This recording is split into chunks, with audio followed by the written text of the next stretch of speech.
I'm Chloe. I'm 29, an architect, and I was halfway through a cup of coffee in my London flat, working on a client design, when my phone rang. It was my lawyer, Marcus, calling from the US. His voice was flat, professional. "Chloe," he said slowly, "you need to sit down." Something in his tone made my stomach twist.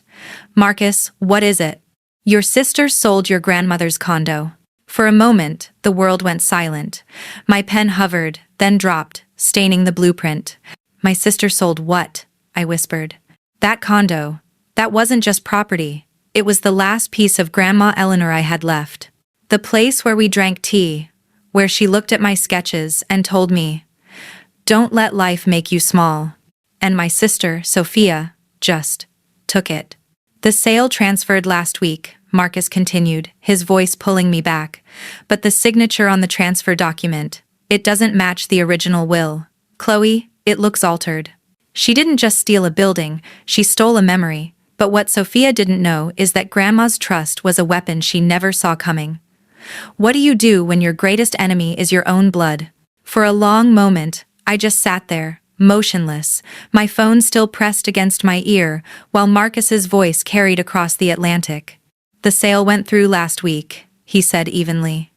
"Your sister Sophia filed the paperwork as the executor of your grandmother's estate. The buyer already wired the money."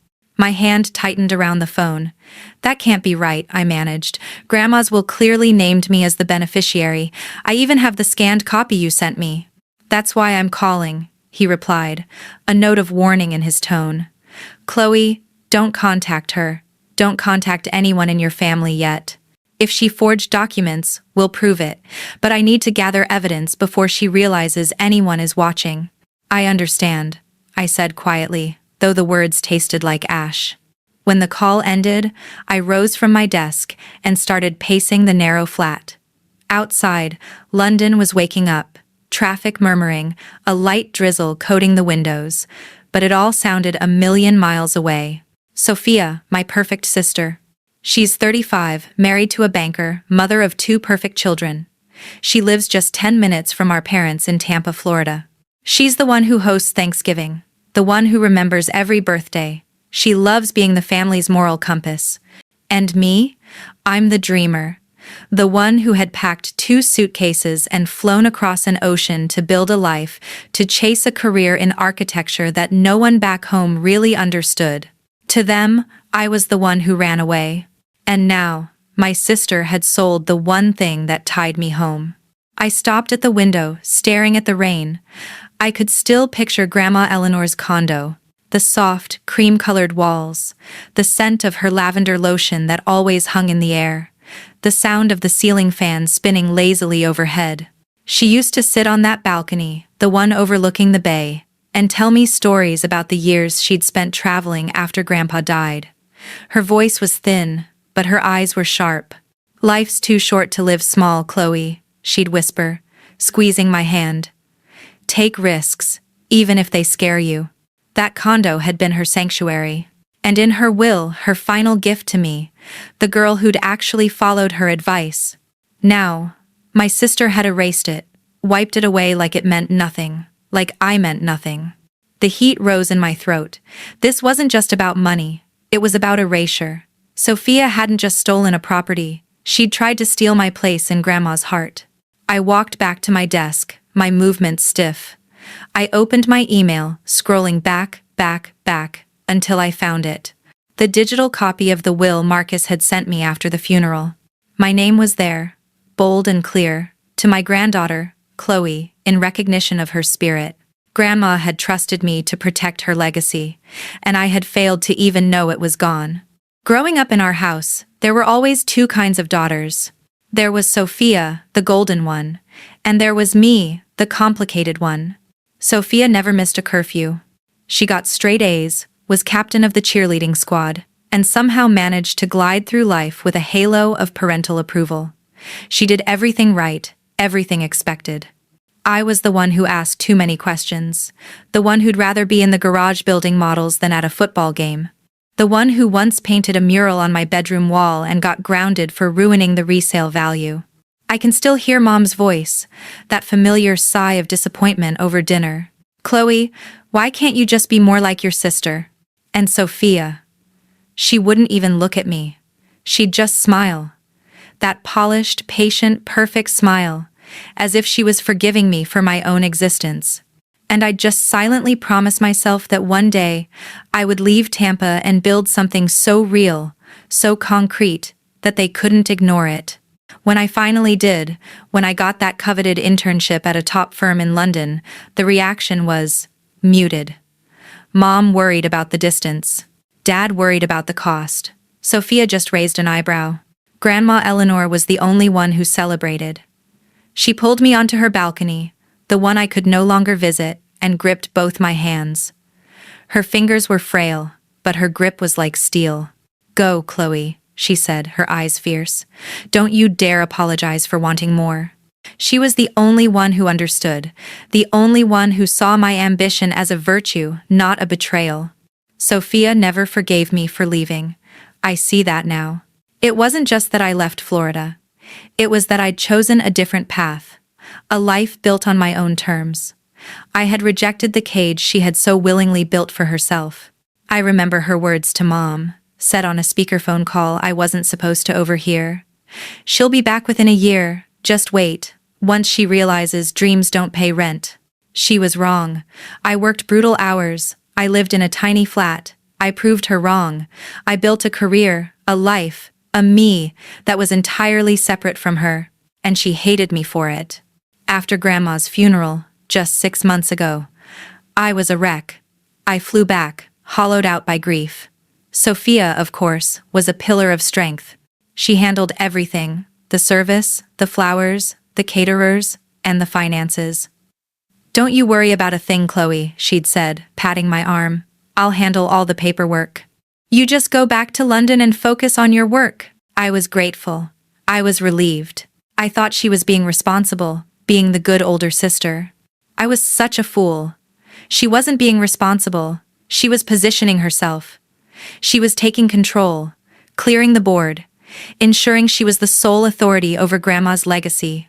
2 days after Marcus's first call, his email landed in my inbox. My fingers were shaking so hard I could barely click it. The subject line was simple: update on estate. The email was short. Found discrepancies in the estate transfer documents, he wrote. The property was listed under your sister's name as sole beneficiary via a codicil I've never seen. More pressingly, the notary stamp on the transfer appears falsified. Falsified. He'd attached a PDF of the document in question. I opened it. There it was, Grandma Eleanor's signature at the bottom of a page I didn't recognize. I stared at it, my architect's eye scanning every line, every curve. It was good. It was very good. But it wasn't hers. The loops were tighter. The pressure on the E was too heavy, too deliberate. Grandma's signature was always lighter, faster, more confident. A cold memory surfaced. Sophia, back in high school, perfectly forging our dad's signature on a permission slip she'd forgotten. She'd laughed about it, proud of her skill. She was always so good at imitation, voices, handwriting, even empathy. I closed my laptop. The image of that forged name burned into my mind. She had been planning this. I sank onto my sofa, my laptop still open to that poisoned signature. My apartment felt cold, the London night pressing against the glass. All those years of quiet competition, all those subtle little digs from Sophia, came flooding back. They weren't just petty sibling rivalry anymore. They were evidence. I remembered the Christmas I announced I was applying for the London internship. Sophia had smiled that tight smile and said, "That's ambitious, Chloe. But you always chase things that never last." I remembered her tone after Grandma's health started to decline. I'd called, frantic, offering to fly home. No, stay there, she'd said smoothly. Someone has to be the responsible one here. Besides, maybe if you'd stayed home more, Grandma would have trusted you with more. At the time, it stung. Now, it felt calculated. Each word, a tiny spade, digging the foundation for her lie. A lie that I was the flighty, irresponsible one, and she was the stable, trustworthy one. Did she always plan this? The thought was so ugly, so cold, it made me shiver. Was she standing at Grandma's funeral, accepting condolences, while already calculating how to steal from me? While I was grieving, was she planning? I couldn't resist. I had to know what she'd told them. My fingers felt numb as I picked up my phone and dialed our mother in Tampa. It was afternoon there. She answered on the second ring, her voice bright and cheerful, full of Florida sunshine. "Chloe, sweetheart, what a nice surprise. How's London?" It's fine, Mom. It's raining." I took a breath, trying to keep my voice steady. "Hey, I had a weird question. Did Sophia ever mention? Did she ever talk to you about Grandma Eleanor's condo?" Her response was immediate. "Oh yes, actually. She told us she finally sold it." My stomach clenched. She told us. "Such a relief to have that all handled," Mom continued, oblivious. "Poor thing. She's been working so hard, Chloe, just drowning in all that estate paperwork. It's a huge burden, you know, being the executor. She's handled it all with such grace." My blood ran cold. I couldn't speak. I just listened to the sound of my mother's voice praising my sister for her efficiency, praising her for the theft. She doesn't know. To my mother, to my entire family, Sophia was still the flawless sister, the golden child, the martyr, handling everything while I, the complicated one, sketched buildings on the other side of the world. And in that moment, I finally saw her. Not as my sister, but as a stranger. I saw the cracks in her perfection. I saw the cold, glittering ambition that lived just beneath her calm, patient smile. This wasn't a mistake. This wasn't a moment of weakness. This was a conquest. "Chloe, you still there?"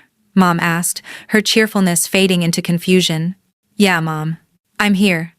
My voice was flat, all the emotion gone, replaced by something hard and cold. "I have to go. My boss is calling." I ended the call before she could reply. I sat in the silence of my dark flat. There was no one to call, no one to scream to, no one would believe me. "You recorded your sister? You know how emotional you get." I could already hear their voices, siding with her. My resolve hardened. This wasn't grief anymore. This was a fight. I opened my laptop and typed a new email to Marcus. My fingers didn't shake. "Marcus, dig deeper. She's hiding something. I want to know where every single penny from that sale went." I hit send. Sophia had always been the sister who could do no wrong, the one who lived in the light, but this time, she'd made a mistake. She'd gotten greedy, she'd gotten arrogant, and she'd forgotten one thing. I was the one who knew how to read the blueprints. And I was about to find every flaw in her design. The call came 2 nights later. I was at my desk, sketching, trying to lose myself in the clean lines of a blueprint, but my focus was shot. My phone buzzed on the table, the screen lighting up the darkened room. Her name flashed across it. "Sophia." My heart didn't jump. It sank. It felt like a stone dropping into a cold well. For a second, I thought about ignoring it, letting it go to voicemail, letting Marcus handle it, but I couldn't. I had to hear the lie from her own mouth. I swiped to answer, putting it on speaker. I stared at the phone as if it were a venomous snake. "Hey, Sophia." "Chloe, guess what?" Her voice was too cheerful, too bright. It was her hosting a dinner party voice, rehearsed and brittle. I felt a muscle in my jaw tighten. "What's up?" "I finally sold Grandma's condo," she announced, as if she were telling me she'd found a great new pair of shoes. "Closed the deal last week. You would not believe how much work it was. The realtor, the paperwork, the endless calls. I'm so glad it's over." I just sat there, my pencil still in my hand. I stared at the wall. "She's complaining about the work. The work of stealing from me. Got a great price too," she prattled on, full of pride. "A $320 cash offer. Can you believe it? Closed fast. Honestly, I just feel like this huge weight has been lifted, you know?" I said nothing. I just let the silence stretch, heavy and cold, across the Atlantic. "Anyway," she continued, her tone shifting, "I'm telling you because I'm even going to send you something. Think of it as a little thank you." My blood went still. "Thank you?" "Yeah," she said brightly. $10,000. I know it's not a ton compared to the value or everything I've been handling, but I figured you could use a little boost over there in London. And then she said it. The line that made it all snap into focus. Rent's expensive, right? A hot, roaring sound filled my ears, drowning out the sound of the London rain outside. It was the sound of my own blood. Heat. It climbed my spine, my jaw locking so tight my teeth ached. $10,000. A tip. A little boost for the poor, struggling artist. She wasn't just stealing from me, she was patronizing me. She was throwing scraps from my own inheritance and calling it charity. My hand was gripping the pencil so hard I heard the wood splinter. Sophia, I said. My voice was dangerously quiet. Do you even realize what you have done? The cheerfulness in her voice vanished, replaced by that familiar, weary sigh. The sigh that meant I was being complicated again. Oh, come on, Chloe. Don't start with your drama. Please. You're an architect, not a lawyer. You wouldn't have known how to deal with all that legal nonsense. It was a mess. Legal nonsense, I repeated, the words feeling like glass in my mouth. Yes, she snapped, her patience gone. I took care of it. For the family. I'm the one who's been here, managing everything, while you're off drinking espresso and sketching blueprints. Let me handle the real stuff. You just be happy you're getting something. I forced a calmness I didn't feel. A cold, clear calm that felt like ice. Well, thanks for calling, Sophia. I'll be sure to remember your generosity. Oh, don't be sarcastic, she said quickly, mistaking my ice for submission.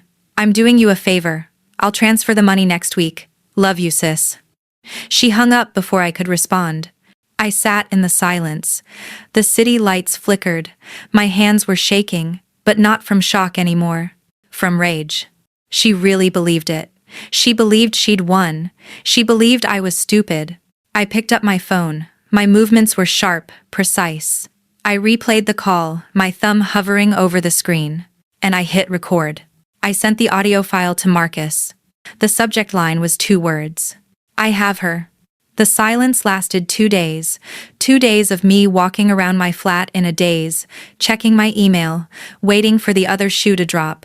I was at my desk, trying to force myself to review a structural drawing, when my phone buzzed. It was Marcus. His voice was brisk, all business. I filed the fraud complaint this morning, Chloe. The court has already issued an injunction. They've frozen the proceeds from the sale. I swallowed, my pen hovering over the blueprint. So, she knows? She's going to find out any moment, he said. The bank will notify her. Expect fireworks. He wasn't exaggerating. An hour later, my phone didn't just ring. It exploded. It vibrated on the desk so hard it skittered across the wood. Sophia. It stopped. A second later, it buzzed again. Sophia, and again, and again. I just watched it, my heart hammering against my ribs. I counted. 10 missed calls. On the 11th, I picked up. I put it on speaker. I didn't say a word. What the hell did you do? Her voice wasn't just shrill. It was splintering. I could hear her panic, her rage, her perfect, controlled world shattering. I don't know, Sophia, I said, my voice dangerously calm. Why don't you tell me? Don't. Play. Innocent. The bank. They froze my account. Our joint account. They said there's an ongoing investigation. You filed something, didn't you? You're trying to ruin me. This was it. The mask was gone. I didn't file anything, Sophia, I said, my voice as cold and sharp as a scalpel. I just filed a truth. A beat of stunned silence. The condo was left to me, I said, enunciating every single word. You know it. I know it. And now, the court knows it. You forged Grandma's will. For a heartbeat, there was just static. Then, a laugh. A bitter, ugly, desperate sound I had never heard from her. Oh my God. You've actually lost it. You are delusional. Her voice dripped venom. You think you're some kind of victim, Chloe? You? That condo was part of the family estate. I was managing it. Like I've managed everything else while you were off in London chasing your little art projects. You were too irresponsible to handle it. You stole it, I snapped. Please, she hissed. You don't deserve that condo. You abandoned this family. You don't even deserve to say her name. She hung up. The click of the disconnect was deafening. I stood there, my knuckles white on the edge of my desk. You don't deserve to say her name. The audacity. My phone rang again, instantly. My stomach dropped. This was worse. It was Mom. I hesitated, my thumb trembling, then answered, Mom? Chloe, what is going on? Her voice wasn't warm. It was tight, strained. Sophia is hysterical. She's at my house. She said you're trying to ruin her. Something about fraud. Chloe, what did you do? Mom, she forged Grandma's documents. She stole the condo. That's ridiculous, Mom said immediately. No hesitation, no question. Chloe, stop. Your sister would never do something like that. She has been handling everything responsibly. You know how emotional you get. You're probably just misunderstanding the paperwork. You know how emotional you get. The old script. The one they'd used my whole life to dismiss me. Mom, stop. My voice broke. Just for a second. This isn't emotion. It's evidence. Marcus found the fake signature. She admitted it on the phone. I have a recording. There was a long, cold pause. I held my breath, thinking, this is it. Now she'll believe me. You recorded your sister? Her tone. It wasn't shock, it was disgust. Disgust for me. Chloe, she said, her voice dropping to that icy, disappointed whisper that was always so much worse than yelling. This obsession with fairness. It's tearing our family apart. She is your sister. Let it go. Let it go? She stole from me. She stole from Grandma. You're destroying your sister's life over a building. She destroyed it herself, I whispered, but I knew she wasn't listening. Another long sigh. Then the final knife. I don't know what's happened to you, Chloe. You used to be so kind. The line went quiet. She'd hung up. I stood alone in my flat. The city lights glowed, cold and indifferent, beyond the window. My reflection looked unfamiliar, harder, older. Sophia had my mother's sympathy. Sophia had the family. I had the truth. And for the first time in my life, I realized that to my family, the truth didn't matter. My truth. They just called it betrayal.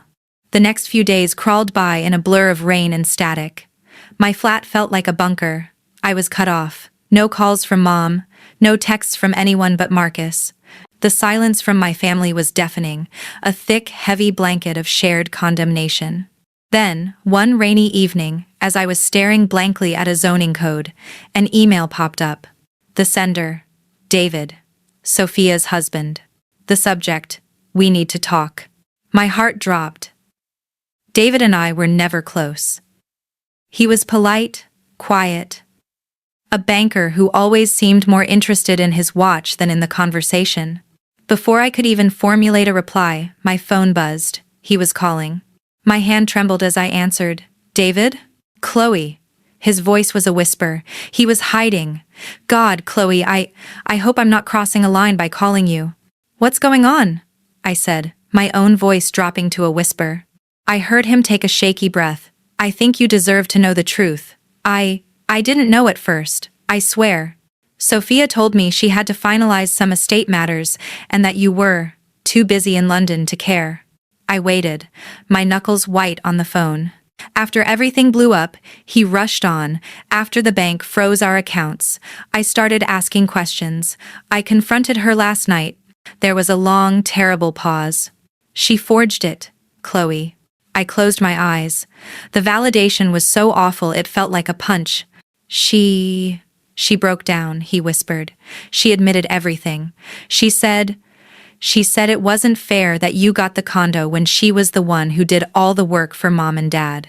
He swallowed hard. Chloe. She used part of the money. A down payment on a new house. A bigger one. The rest. The rest is gone. Spent. She can't pay it back. A wave of nausea rolled through me. She spent it.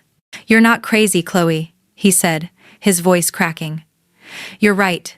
You've been right all along. And if this goes to court, I'll testify.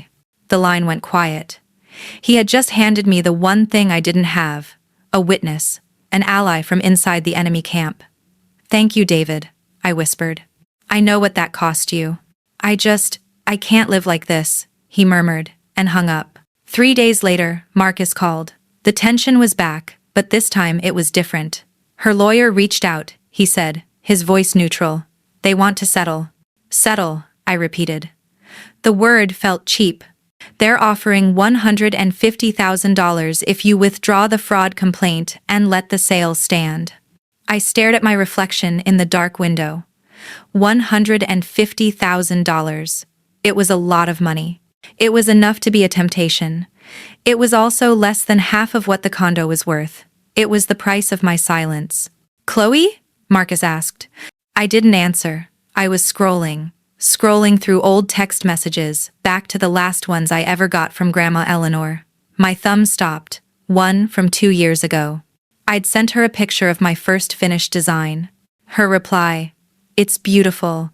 You remind me of who I used to be. If I ever leave you something, Chloe, know that it's not a handout. It's a promise. A promise." Heat climbed my spine. My jaw locked until it ached. This wasn't about a building. This wasn't about $150,000. This was about a promise. Sophia didn't just steal money. She didn't just forge a name. She had taken a dying woman's final act of love and violated it. She had tried to rewrite my grandmother's last words. "Chloe, what should I tell them?" Marcus asked gently. "No," I said. My voice was clear. It didn't shake. "Tell them no. If you refuse, this goes to trial. It will be brutal." "Let them try," I said, the words tasting like iron. "I'm done being quiet just to keep the peace." A few hours later, my phone buzzed. A text. From Sophia. "I never meant to hurt you. Can we please just move on?" My thumbs moved over the keyboard. Steady. Precise. "We're past the point of moving on." The next morning, I video called Marcus. I was back at my desk, but the blueprints were put away. In their place, I had a single sheet of paper from my notebook. My heart wasn't pounding with anger anymore. It was beating with a slow, cold, and steady purpose. "You said you're rejecting the settlement," he began, looking at me carefully through the screen. "So we prepare for trial." "No," I said. "I'll settle, but not on their terms, on mine." He raised an eyebrow. "Go on." I looked down at my list. 4 conditions, no exceptions.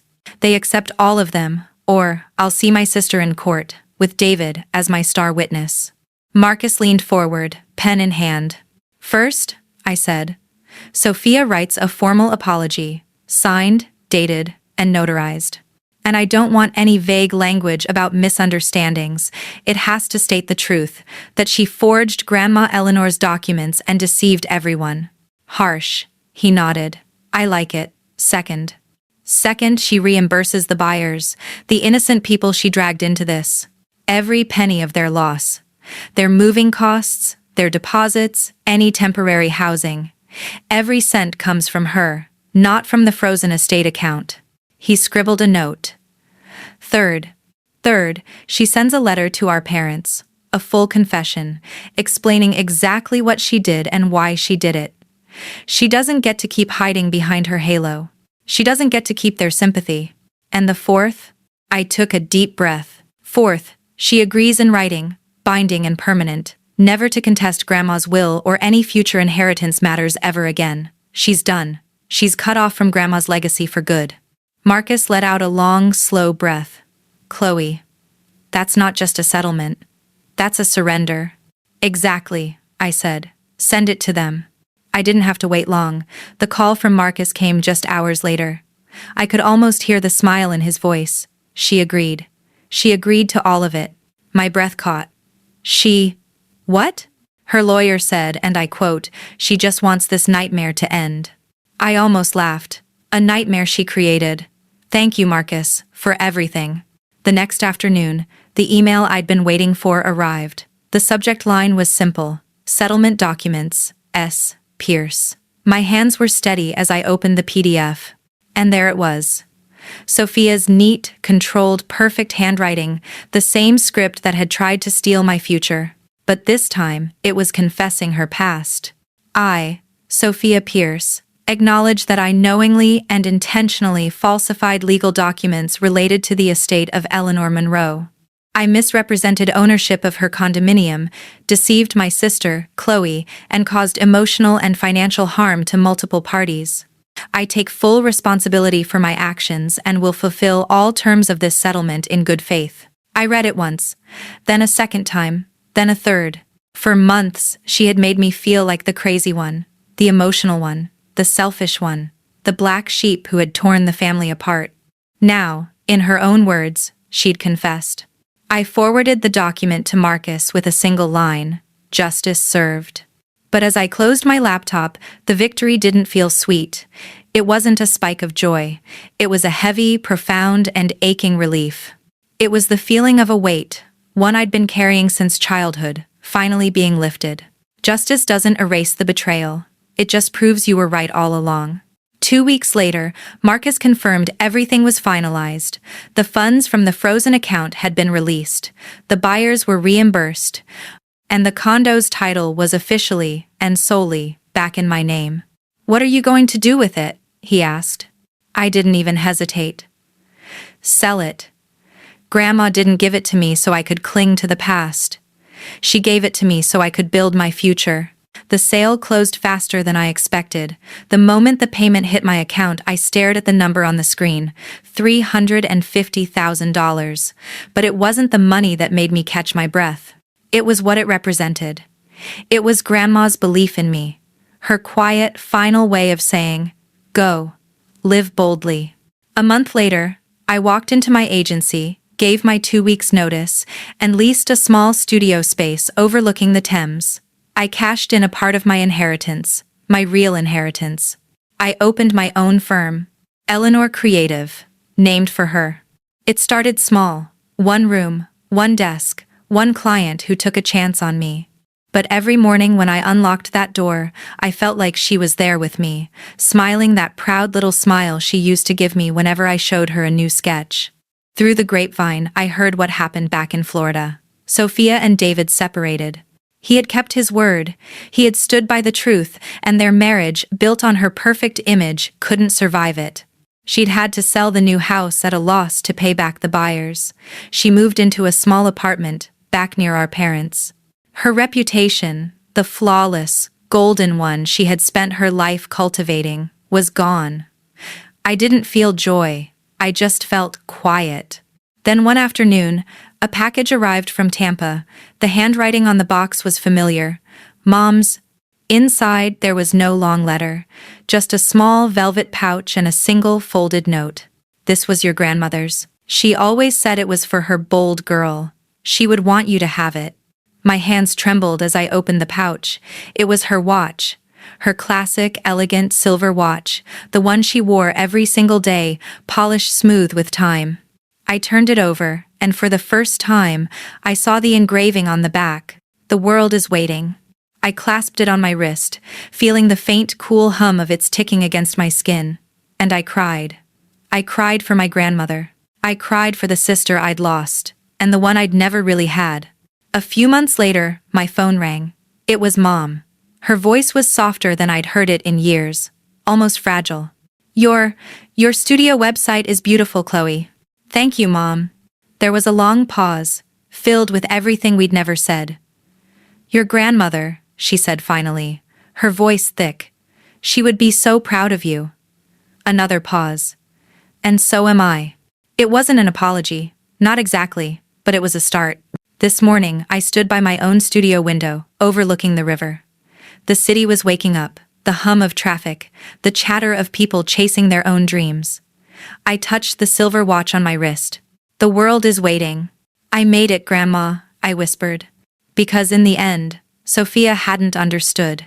The real gift wasn't a condo, it wasn't a check. It was the courage Grandma Eleanor had given me.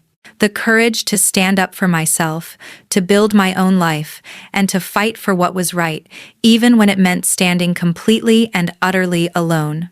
My sister stole a building, but in fighting her, I reclaimed me. If you believe in finding your strength and fighting for your truth, you're not alone. Subscribe for more.